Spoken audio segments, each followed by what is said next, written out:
Diane, your piece earlier in the week making the case for a Fed pause this week. Does today's data, even though we didn't get it on Wednesday, do you think now's the time?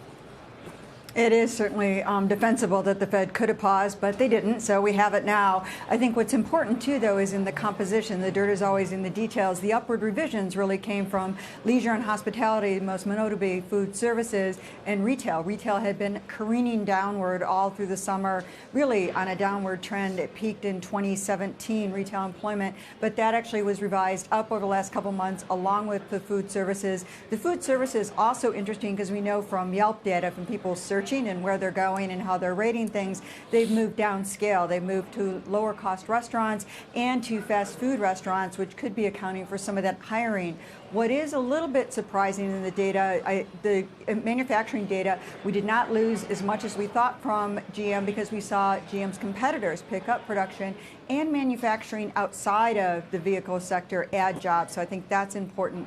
On the other side of it, though, those service sector workers are seeing a deceleration in wage growth. They're not seeing increasing wages out there as rapidly as they had been, and they're getting less hours worked. Their hours are being cut back a bit. So as many of these service providers have had to pay more for workers, now it seems that they're willing to cut back on the hours that they have them and not have them pay overtime or, in some cases, cross a threshold into benefits. Right. But all of those things, Christopher, are better than layoffs, right? Layoffs are expensive.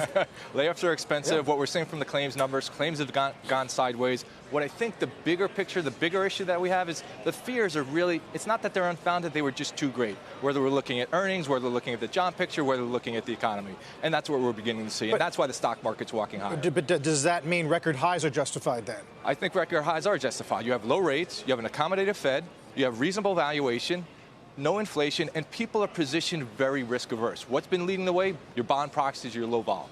Diane, let's dig into that a little bit more because it was just a couple weeks ago that we were having these discussions about recession fears, and now it seems like the discussion has shifted, and you can certainly continue to make that argument looking at the reports we got this morning towards a bottoming out of the slowing we've seen in economic growth, at least here in the U.S. Is that how you see it? We are seeing it for now. I actually think the fourth quarter will be worse than the third quarter.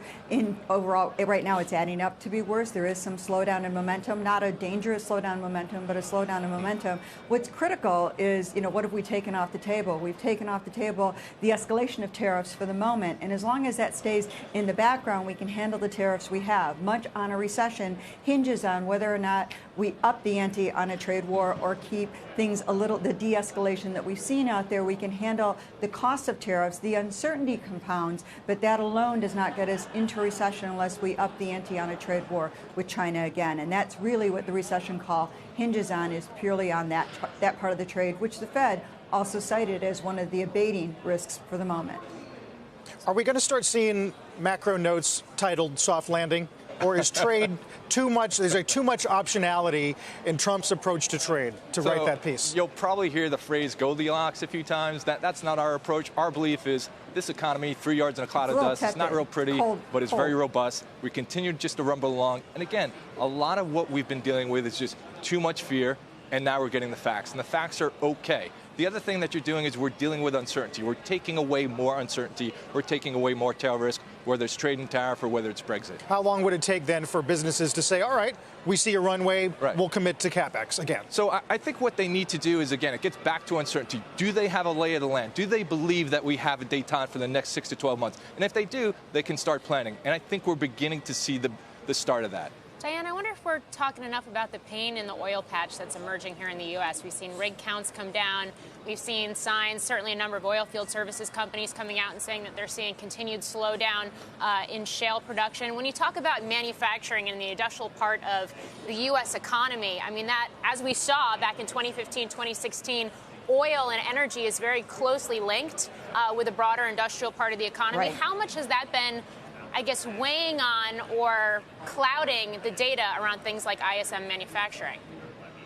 Well, actually, some of the oil data shows up in some of the service sectors, so it depends on which ones you're looking at. But the mining data actually was down in this report, and we know that their shale bankruptcies are up. We know oil prices actually help the manufacturing sector, so we've decoupled a little bit where it's helping on costs and helping to dampen the blow of higher tariffs and wages. So that's good news for the manufacturing sector, bad news for the mining sector. And the mining sector, I think, is going to be a big drag. Now, remember, the mining sector is also a big swing factor on investment in the U.S. That hasn't been what's been the primary drag so far, but it could add to the drag we see until we see the veil lift entirely on the trade picture, and until we actually get more than just a détente, we actually get a deal with China. I think that's very difficult to do.